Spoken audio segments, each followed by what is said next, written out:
Hello, everybody. Welcome to the Daily Grind. I am so excited to bring you the coolest young legend in America. Actually, she is a young legend.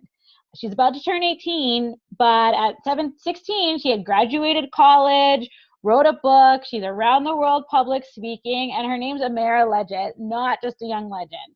Yeah. And I'm so excited because I've been trying to get her on forever. So I figured the first entrepreneur interview should be you.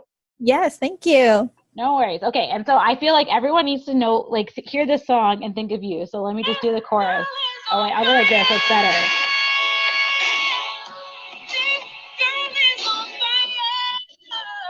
I have to stop it now or I'll start singing and then no. Yeah. So this is actually my second time interviewing Amara, everybody, because I went and got new internet installed yesterday, and apparently it sucks. They lied to me. But it's okay because Amara knows computer sciences and she's going for it. So she's going to come to Canada and fix all our internet, right? Yes, that's the plan. That's the plan. I hear it's in demand. So, Amara, we're going to spend so much time chatting. And I know we've already chatted before, but I am so excited to have you on. And before we get into the nitty gritty of why you are so amazing, I just want to know what it is that you do for your mental health to keep you being amazing. And people will understand why I asked this before you tell everything that you do. Yes.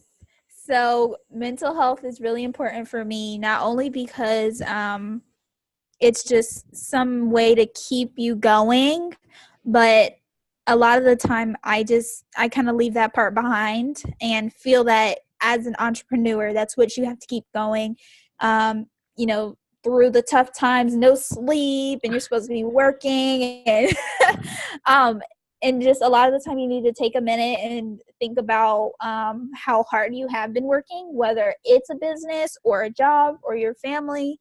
Just taking time to be in the present and enjoy yourself, whoever is around you, and maybe watch a movie. It's okay to watch a movie. And I'm pretty sure you're a fan of Black Panther? Yes, I am. So it's like a real empowerment. Right? And so you are like the female, you are Shuri for sure, like just kicking butt in the lab. That is the best compliment ever. Well, you really are. So tell everyone what makes you a young legend and what you've accomplished literally before your 18th birthday.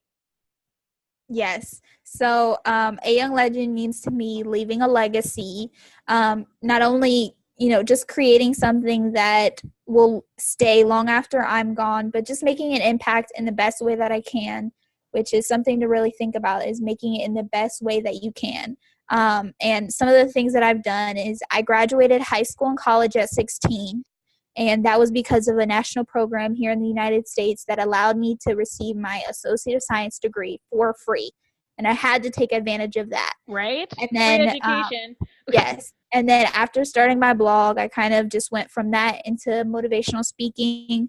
And now I have the book. So tell us about the book. Yes. So the book is The Strategic Mind of a Young Legend. It's my life story about, how I graduated, some of the things that kind of unfolded in my life that led me to where I am now, but also how to leverage the resources around you to gain access to success. So, like free education? Yes, definitely free education, taking advantage of whatever is around you. And for a lot, that may be nothing, but you have something. I know it. Right? So now I'm going to be nosy. How do you get free education in the States? Like, everyone complains about how expensive it is down there. I know. So in the United States, we have this program called dual enrollment. It's national. Everyone can do it, even kids who are homeschooled. They can enroll in college while they are still in high school. And under the program, we're able to take college classes for free. And I even got my books paid for free in Ohio. And you can take those college classes. And I did it for 2 years straight, even during the summer. So I practically went to school for 2 years straight. High school and college, I worked really hard, and, eventually, which was my goal, was to graduate high school and college at 16, and I did it. That's insane. Wow. Yeah. I think that's like I'm going to move to the States now and just enroll in high school. I feel like I look like I'm young enough for it. Like I'll blend right in. Yes, if you can get in high school, definitely. And I graduated high school early, but if I would have stayed in high school, I would have probably got my bachelor's degree. And you can start as young as in 7th grade. So some people can get a master's degree while they're still in school. Wow. So Yes. was it hard for you? You know, like there's all this pressure to be a typical kid. You know, you probably have your friends saying like, let's go to the mall and eat Cheetos or, you know, that kind of thing. So how did you deal with the pressure from your peer group? Because like, were they really supportive? Were they distracting? Like, what were they and how did you deal with it? Yes. So I kind of start in middle school. In middle school, I was made fun of for not having Jordans, not having an iPhone. It made me hate school and like hating, just not wanting to learn. And I was considered the smartest kid in the school. So bullying's bad, people. Bullying's bad. Yes. And not only like just bullying, but you can't bully for something that you may not have later. And that's one thing where, Jordans may be important now, but if you don't have the college education or a business or the job and the lifestyle to support what you had at, 14 years old, it's not worth anything later. So once I got to high school, I went to a different high school in a different city. The support was there because it was a school of a lot of people who valued education, but I didn't get to take that many classes in high school because 14, freshman year of high school, I started college classes and I was at college most of the time.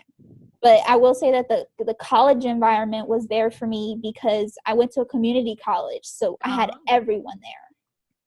And you just learn to respect different ages, the culture, because people are there for the education. They pay their way there. They work very hard and they don't waste their time. And that's something that you'll learn compared to, high school.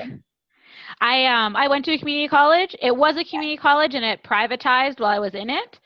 And it's so true. We had like 90-year-olds in the class and then we had like new grads.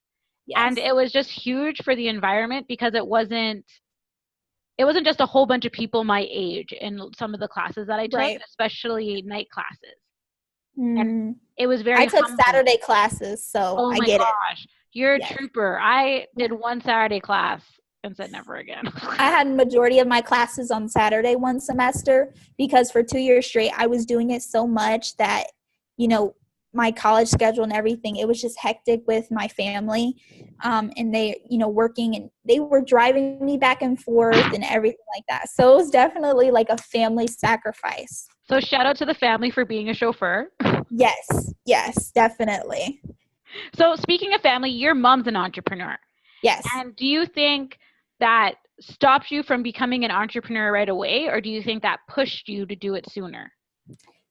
Definitely pushed me to do it sooner. I feel like I started to get the mindset before I realized what my mom was doing. Yeah. And like what she was doing while I was at school and everything like that. So once I realized, I don't like people making fun of me. There's more to life than this. I value education. What can I do to become different from what I was experiencing?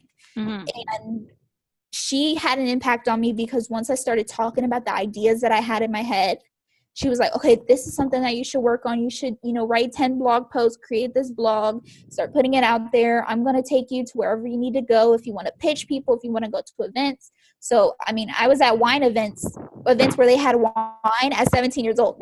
It was just a thing. And I was like, oh, the smell is so bad. But I was smooching with those people to learn and build and connect. And I was there at every single event and I was shaking hands with people and telling them, hey, weren't you a board member for the other event that I was at? And it was just the connections and all the things that I've been able to learn. So that's so cool. So you've learned so much. And speaking of schmoozing, I feel like you kind of schmoozed your way into the exciting business ventures that are happening in 2019. So what did 2018 look like for your business? And what is 2019 going to look like for your business? Yes. So I started my blog much before 2018. But since then, I did my TEDx talk in April of 2018. Yes. And then I got my first paid speaking engagement in June of 2018. And then from there, it just kind of skyrocketed, because once people knew that I was open to sharing my story, and I had got featured in a couple places graduating, which kind of helped because people were like, what's next for you? So putting my story out there for people to want to know, they were like, I need you to tell my kids, I need you to tell my students, and I need you to tell some of the underserved communities, not only in Ohio, but in other states. So I just started speaking from then, had to take a break from school, and then I realized I wanted to write a book and put some of those other stories in there that I didn't have time to tell in 30 minutes with speech and Q&A. Yeah. And then, 2019 now looks like corporations are starting to ask me to share my experiences of my generation and what that looks like for them, because my generation will grow up to be their new customers and clients. So what that looks for, the mindset that we have, the innovations, and what we're growing up with to learn, which is technology and social media, and even the other young entrepreneurs that I'm connected with. Just being able to share all that is amazing, because going from young and just being a blogger and just being the thing where you're trying to just get yourself out there, to now being recognized for the work that you've done is really great. So in our previous conversation, you were talking about how you actually started your business with 99 cents. And so I think it's really cool that you tell everyone that the social media outlets that you use to propel you and where that 99 cents went. Yes. So I had 99 cents in a bank account to use to purchase my domain name. I made a free website with Weebly.com, and started putting out blog posts, which was driving traffic to not only this writing that I had formed into, I don't know what, a story apparently, just sharing my story and talking about, business and money and finance and graduating early. So I've been able to leverage that to making money with speaking and my book. 99 cents can mean a lot for a business, and it's great to start out that way because you realize how to build from nothing. And a lot of the time you may have literally nothing to give, and that's so important. I purchased a GoDaddy domain name for 99 cents. I made a free website, and I still have a free website today. And at the time, I had a redirected link, still had .weebly.com in the domain name, and I was pushing out content, and just sharing my story. And eventually, it's kind of been like, now I've been able to pay monthly for my website to keep the .wixsite.com out of it. To keep it away. And speaking of paying, everyone should buy your book. Where should they buy your book? Yes. So ayounglegend.com, don't forget the A, is the website to not only see my book, but just keep updated on my journey. And if you have any questions, feel free to reach out to me. I am one to respond and drop value. And dropping value means, a place where people have put it up on a pedestal and bringing it back down to people who really need it. I like to call it the dum-dum version, which I know offends some people, but I think if you're using words that are more than 5 letters, you're making it too complicated. And so I appreciate that, like, even though your vocabulary is huge, you just keep it simple. Like, you don't try to shove it down anyone's throat. Like, I know really big words. Yeah, and I think providing value, when you provide value to people, good people begin to value what you do and what you charge. Yes, that is so true. And so speaking of people valuing you, I'm going to kind of bring something up a little bit. So we were talking about struggles, struggles about being young, struggles about being a female, struggles about being Black.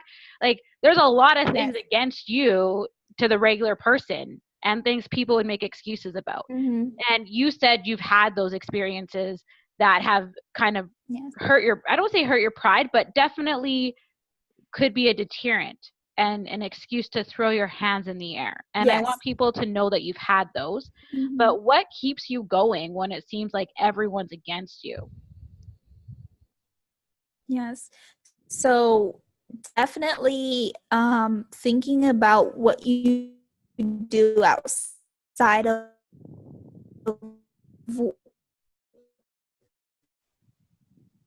who's telling you, you're doing something wrong. That is bigger than your job. And the people who are telling you that, you're not worth it, or you're not worth a pay raise or anything like that, understand that you are worth more, because you can, your job title or what you do every day. Mm-hmm. And then just being connected with people who support you is really important. And I know it can seem lonely. So when I first started out, I had no one, because at the time I wasn't even using social media to promote my blog. I was just blogging. No, all I had was business cards, and the people who I told about my blog were the ones that were following me. But when I started getting connected with social media and other kid entrepreneurs, I would ask them, I say, do you have a couple minutes for a phone call? And I would just talk to them, and I'd say, so how did you get this going? And did you send free books out or anything like that? Just being vulnerable to the people who may know a little bit more than you. And if you can even get connected with people who are bigger than you, make more money than, other kid entrepreneurs, definitely go there. But be vulnerable and say, do you have 30 minutes to talk? And I like people who have low follower accounts, because they're the ones who respond. And, some influencers will respond to you as well, but just ask them, do you have a minute? Or if people say, let me know how I can help you, be vulnerable and say, do you have anybody that I can connect with, or any events? And they're like, oh yeah, sure. Send me your speaker profile and everything like that, and I'll make sure to share it. Just being vulnerable about what you need and how you can excel in, personal development. I think that's so important, because we feel like someone's not going to share their secrets, or like how they got there, or they're not going to understand the struggles that we're going through. And we've all been there. We've all cried in the corner. We've all wondered how we're going to pay our bills. Right. And so the reaching out, I think, is important. And I think it's important to remember too, because I've had this before, when I was looking for my mentors, I wanted to talk to someone before I made them my mentor. I wanted to make sure our values aligned. And there would be people I would talk to who would say, I'll give you 10 minutes, and then after that, you have to pay me X amount of dollars.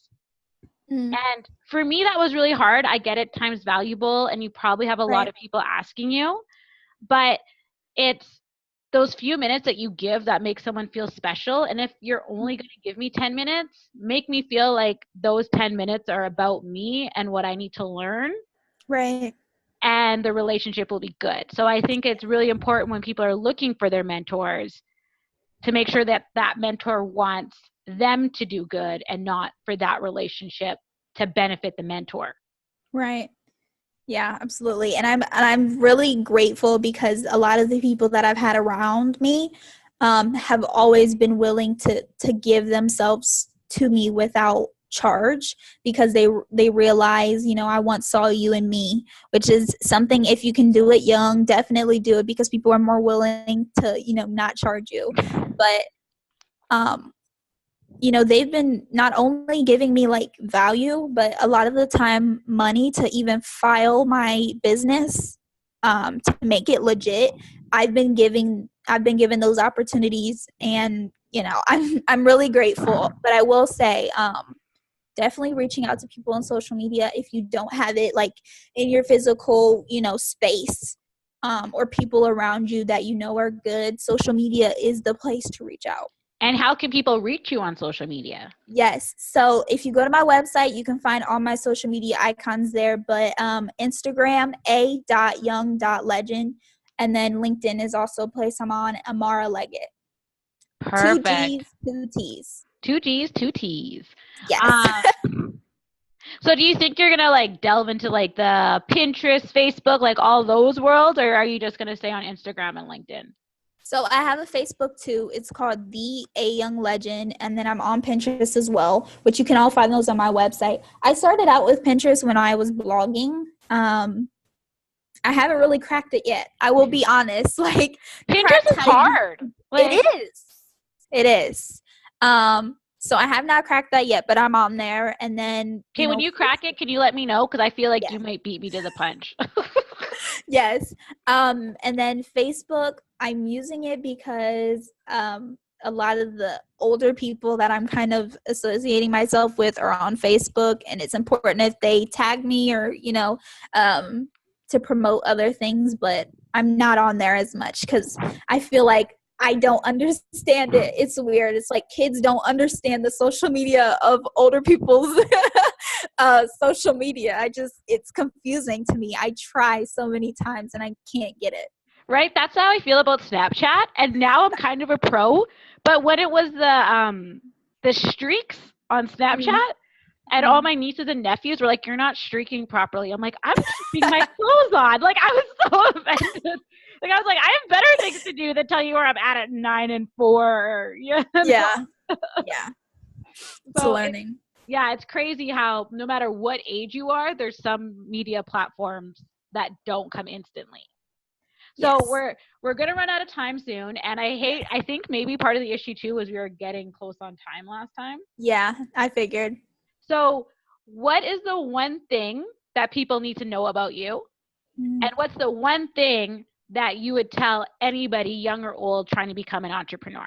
Yes, so the one thing to know about me is that I'm a person who will respond to anything. I think I at one point needed the help and nobody would give it to me. And so if you ever have trouble, reach out to me or someone else, because there are going to be people who respond, who send you articles, who help you, maybe even send you money. Rah the money. If they can money. yes, if they can cash app you some money to help you start your business, don't be afraid to be vulnerable. And then to help other entrepreneurs on your journey, I say figure out what's around you, whether that is your church friends and how to leverage that for, real estate or anything. If it's photography, if going to the streets and taking pictures of everyday people, or it's blogging and just, putting out content. Video content is where it's at. If you want to create video content, go to LinkedIn. It's a place to just organic because they're pushing out people who need video content. So just finding what you have, whether that's your iPhone. I have a bad camera, so I bought a camera, and finding how to gain success. Perfect. Well, I love it. And I appreciate you so much. One, for being on the podcast, and two, sucking up the fact that either the technology I keep buying doesn't work or I'm not using it. But we're going to go with it doesn't work. And again, everybody, this is Amara from Ohio, but soon to be Florida, based off our last conversation. Yes. And she is just kicking butt out there. Her birthday's coming up on the 25th, right? So birthday wishes, birthday money for her business, those things are more than welcome. But look to her for inspiration no matter what age you are. And remember that no matter what age, sex, race, location, whatever it is that's in your way, she's crushing it. And there's no reason why you can't too. And you can reach out to her at any time you want to because, hey, it's a grind and we both get it, right? Like, yes. On the daily. Rent is due every day. Oh my gosh. And I always say I cry in the corner daily. So, well, I loved having you on the show. And again, thank you so much. I can't wait till someone brings you up to Canada to come show us Canadians how to get it done. And I can't wait to maybe end up with you. But I'm not TED Talks yet. So we'll see. Fingers crossed. Yes. Fingers crossed. Fingers crossed. Awesome. Okay, well, thank you so much, young legend. We will talk soon. Thanks for having me. Bye. Bye.